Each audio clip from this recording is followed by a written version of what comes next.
शांति। ओम शांति।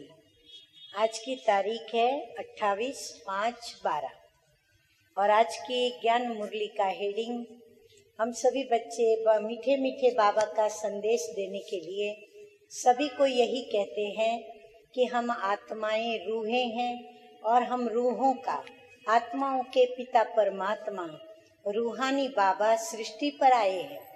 लेकिन बाबा सृष्टि पर आकर के क्या करते हैं?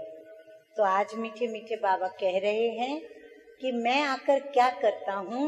मीठे बच्चे, बाप आए हैं तुम्हें श्रेष्ठ मत देकर सदा के लिए सुखी और शांत बनाने। और हम मांगते भी यही है। दुनिया में सभी मनुष्य आत्माएं शांति मांगती हैं, सुख मांगती है, तो वो बाबा देने आए हैं। उनकी मत पर चलो, लेकिन हमें वो पाने के लिए क्या करना पड़े? उनकी मत पर चलना पड़े, अर्थात वो जो कहते हैं वो हमें करना पड़े। बाबा क्या कहते हैं? बाबा कहते हैं कि पहले रूहानी पढ़ाई पढ़ो और फिर दूसरों को भी पढ़ाओ, तो तुम एवर हेल्दी और एवर वेल्दी बन जाएंगे। प्रश्न है आज का, कौन सा चांस सारे कल्प में इस समय ही मिलता है जो मिस नहीं करना है? हाँ, जो मौका हमें गंवाना नहीं है।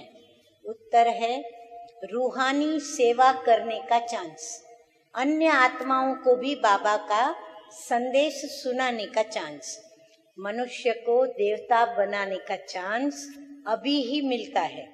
ये चांस मिस नहीं करना है। रूहानी सर्विस में लग जाना है, सर्विसेबल बनना है। खास कुमारियों को ईश्वरीय गवर्नमेंट की सेवा करनी है। मम्मा को पूरा पूरा फॉलो करना है।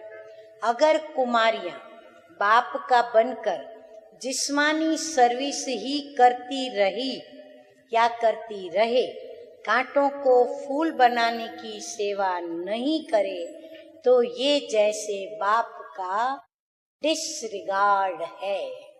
क्यों बाबा कहते हैं कि डिसरिगार्ड कर रही हैं कन्याएं जो ये सेवा नहीं करती? क्योंकि कुमारियां एक तो पवित्र होती हैं, दूसरा कुमारियां फ्री हैं, स्वतंत्र हैं।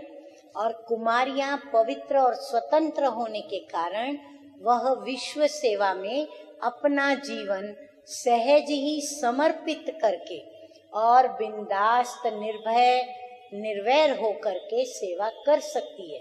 तो ये मौका मिलता है, तो ये मौका गंवाना नहीं चाहिए। और अगर बाबा की सुन के गंवा दिया तो बाबा कहते फिर बाप का जैसे डिसरिगार्ड हो गया। गीत बजा है, जाग सजनिया जाग, नवयुग आया, नवयुग आया। धारणा के लिए सार बताते हुए बाबा कहते हैं सर्विसेबल बनने के लिए अंदर बाहर साफ बनना है। कई क्या है, अंदर एक होते बाहर दूसरे होते हैं। तो बाबा कहते हैं ऐसा नहीं, सेवा करने वाले अंदर बाहर एक होने चाहिए। मुख से बहुत मीठे बोल बोलने हैं, देह सहित देह के सभी संबंधों से बुद्धि का योग हटाना है, संग से अपनी संभाल करनी है। दूसरी बात, बाप समान मास्टर दुख हरता सुख करता बनना है। रूहानी सेवा कर सच्ची सच्ची कमाई करनी है। रूहानी बाप की मत पर रूहानी सोशल वर्कर बनना है। वरदान है आज का, न्यारेपन की अवस्था के द्वारा पास विथ ऑनर का सर्टिफिकेट प्राप्त करने वाले अशरीरी भव। पास विथ ऑनर का सर्टिफिकेट प्राप्त करने के लिए मुख और मन दोनों की आवाज से परे शांत स्वरूप की स्थिति में स्थित होने का अभ्यास चाहिए। मुख से भी कुछ शब्द न निकले, पर मन के अंदर भी जो बातें चलती रहती है व्यर्थ समर्थ, व्यर्थ बातों की आवाज बंद करें। तो बाबा कहते मुख और मन दोनों को आवाज से दूर ले जाएं, शांत रहें। आत्मा शांति के सागर में समा जाए। इतनी शांत रहे कि शांति के सागर में समा जाए। ये स्वीट साइलेंस की अनुभूति बहुत प्रिय लगती है। तन और मन को उससे बड़ा आराम मिल जाता है। अंत में यह अशरीरी बनने का अभ्यास ही काम में आता है।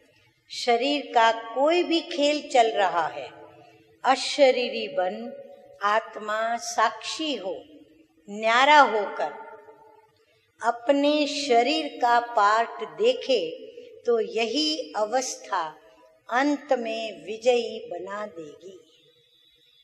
हाँ, चाहे कर्म भोगना आए, चाहे ये शरीर के ऊपर कोई भी जुल्म हो, सितम हो, लेकिन कैसे देखे? जैसे किसी के पार्ट को आत्मा देख रही है, तो मन शांत रहेगा और यही अभ्यास अंत में काम आएगा। स्लोगन है, सर्व गुणों व सर्व शक्तियों का अधिकार प्राप्त करने के लिए क्या करें? हाँ, लौकिक में भी माँ बाप हक और अधिकार कब देते हैं? जब बच्चा सपूत होता है, आज्ञाकारी होता है, संपत्ति को सही मायने में यूज करता है, धन को सफल करता है, व्यर्थ नहीं गंवाता। तो बाबा भी कहते हैं कि सर्व गुणों व शक्तियों का अधिकार प्राप्त करने के लिए आज्ञाकारी बनो। अच्छा, मीठे मीठे सिक्के लदे बच्चों प्रति माता पिता बाप दादा का याद प्यार और गुड मॉर्निंग। रूहानी बाप की रूहानी बच्चों को नमस्ते। हम रूहानी बच्चों का रूहानी बाप दादा को याद प्यार, गुड मॉर्निंग और नमस्ते नमस्ते। ओम शांति। ओम